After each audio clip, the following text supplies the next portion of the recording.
Natalakay sa nakaraang aralin ang mahalagang salik ng pag-usbong at kamalayang pambansa ng mga pakikibakan ng mga Pilipino.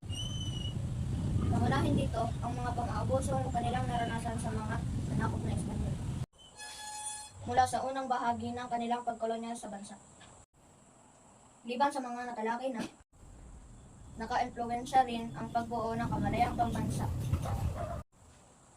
ang mga pangyayari sa Europa noong ika-19 na siglo. Nagsimula ito noong Age of Enlightenment sa Europe, na naging patakarang kolonyal ng mga Espanyol sa Pilipinas. Makikita sa larawan ang dibuho ni Jose Calzado del Alisal na depeksyon ng ng kinatawan na bumalangkas ng Cadiz Constitution of 1812.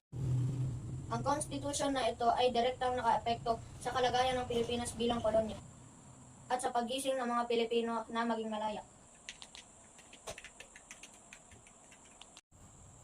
Sa araling ito, tatalakayan ang naging epekto ng pagdaigdigang pangyayari kaya ng paglipas ng merkantilismo, paglaganap ng kaisipang La Ilustrasyon, at pagwawakas ng kalakalang galyon. Pagkabuo ng kolonyalismo sa pagkabuo ng kamalayang makabayan at pakikibaka ng mga Pilipino sa kolonyalismong Espanyol.